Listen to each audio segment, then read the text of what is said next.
we back on?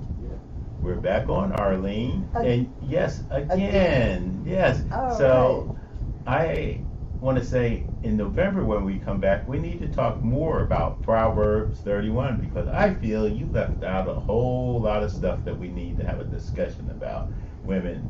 So we can do that the next time we come back. I really had a lot to say. I don't know what happened. I lost words. And I do have a lot to say about the Proverbs 31 woman. That's all right. I probably did something. You and Reverend Bill, you always blame it on me anyway. My mom does too, so we're fine. You know, next time over, we'll do it when we come back. And you can take the lead and I can just add in. Okay? That sounds good. Okay, so this time we're here, we're going to talk about Proverbs 13:22, talking about a good man according to the King James Bible. A good man leaves an inheritance to his children and children's children. The wealth of a sinner is laid or left to the just. I'm not really sure what that means, but laid up. Laid up, okay. Given to the just. Yeah. Okay, so that's fine. So I have a friend, you know, and he comes from an extremely wealthy black family. You have some wonderful friends. Well, you know, I call them my friends. They don't necessarily call me their friend, but I call them my friend. Okay. So anyway, this family lived in Washington, D.C., and this guy's parents went to Nigeria after the war because they were studied in Princeton and they became ministers. And they wanted to go to Africa to see what they can do because that's where God was calling them. So he left for Nigeria when he was very young. And they didn't go to a big city in Nigeria with electric and running water. They went to some poor dunk village with dirt roads, no running water, and outdoor bathrooms. Wow, that was a big change. That was a big change for these rich people who had all this money. Their parents didn't understand why they did it, but that's what they did. So while over there, they had 4 children.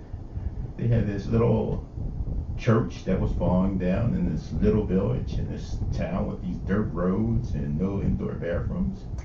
And that's where they lived. And the mother died when she had the 4th child. Oh. Little girl, she died in childbirth because they couldn't get her to the hospital and send her, so she died. What? Tragic. It is, yeah. And then a lot of my friends had tragic stories like that. Then the other aspect is, you know, the guy stayed there, and he was 12, but because he didn't have any TV, no radio, no outside major activities besides playing with sticks and balls, he studied hard. So he ended up graduating their little one-room schoolhouse by the time he was 16. Got a full scholarship to Penn. Came to Penn, you know, and he studied real hard because everybody else was watching TV, playing on their computers. He didn't have any of that. He wasn't addicted to any of that stuff. He just studied. Got finished college in 3.5 years. Decided he wanted to go on and get his master's. Did that in a 1.5 years. Wow. Then he went and got a doctorate and a PhD in physics. And then he got a law degree.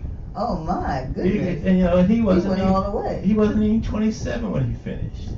Then he got a job on Wall Street, and Wall Street was booming back then. And as smart as he was, he got a big salary, got commission, made all this money. In his first year, you know, then he got married to the college sweetheart. So he had a sweetheart. Yeah, he had time for that. What? Yeah, in college, you'd be surprised. You know, guys always make more room for sweethearts. So he had a sweetheart, married her. That's what kept him on the straight and narrow. Yes, and his conviction to not live like his poor parents in Nigeria, on that dirt road with no bathrooms inside. So then he got married, had this big wedding, biggest wedding he ever saw in New York, because he was making all this money. Married her. And he didn't invite his father, nor his sister, or any other relatives. You know why? Why? Because he was ashamed of them, because of their life. Huh. Yeah, he was ashamed of their life. Okay. So basically what he ended up doing, he worked real hard, got more promotions, and after 5 years, you know what happened? What happened then? He got a divorce. Because the wife said, I'll take the money. You're never here, so I can go spend the money. I don't need you. If you're not going to be here, I can someone else to marry because I have half your money. So he got a divorce.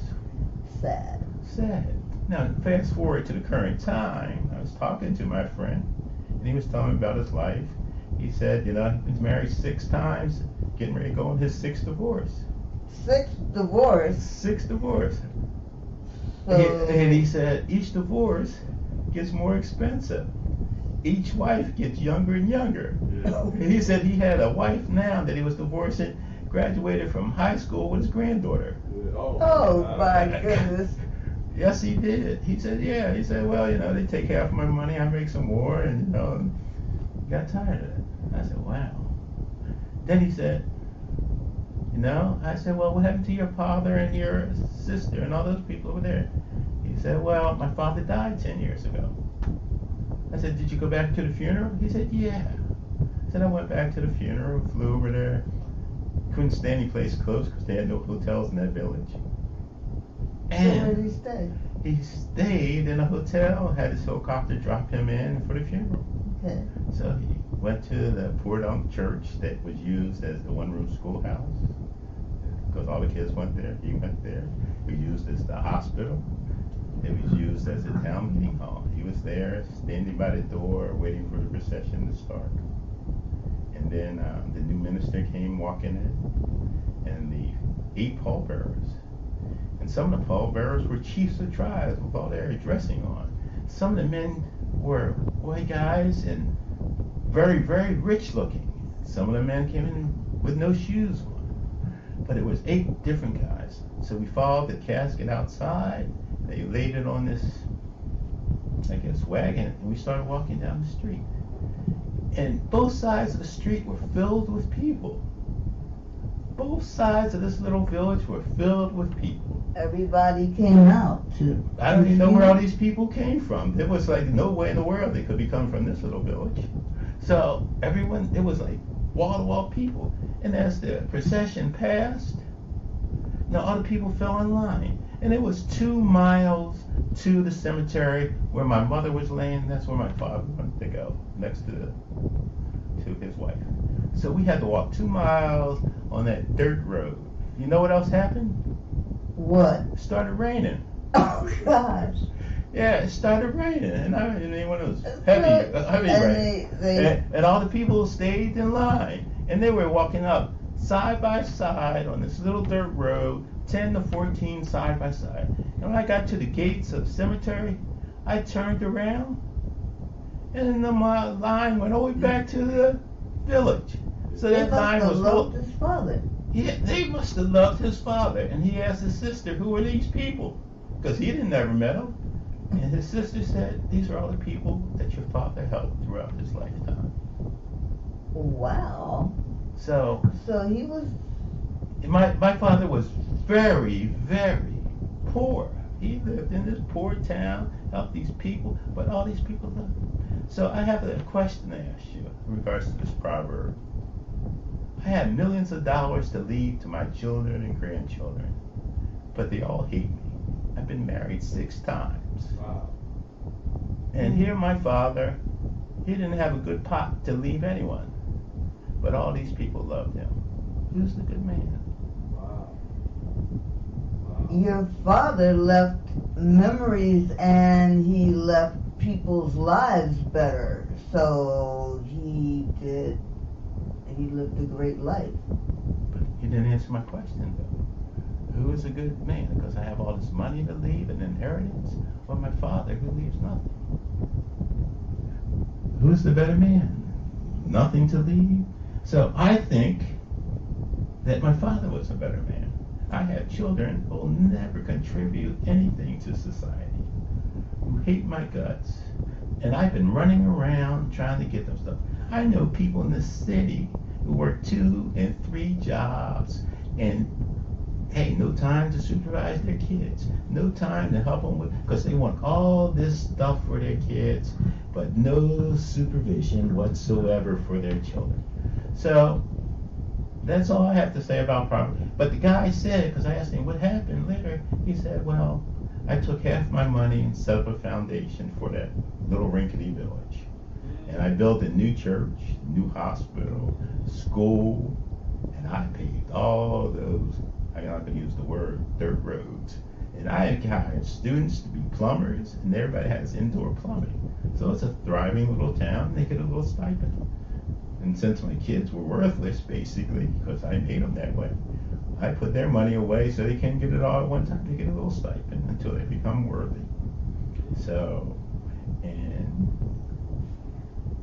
now I'm a better man. Yes. I won't be as good as my father.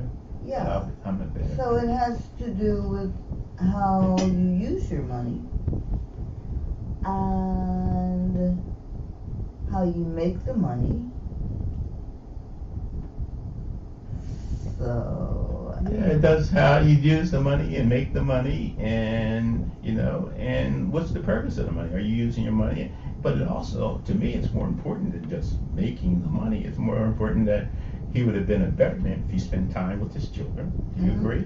I agree. Better time if he spent some time with church and religion. Better time if he made larger donations to somebody and made it a better world. Not just make the money to make the money. Yeah, you have to have some balance. You No. can't just work to make money. No, you have to have a purpose for the money, Yeah. So his father didn't have anything, but Right. he was a much better. So how do you see Proverbs 13:22? Well, oh. Okay, I can't. I'm not done. What do you mean you're not done? What is the changes that you're seeing in communication? Isn't there communication that makes a person a good man? What's your idea? Is a good man like a good woman? Is it just a man that's good, or is it a woman that's good?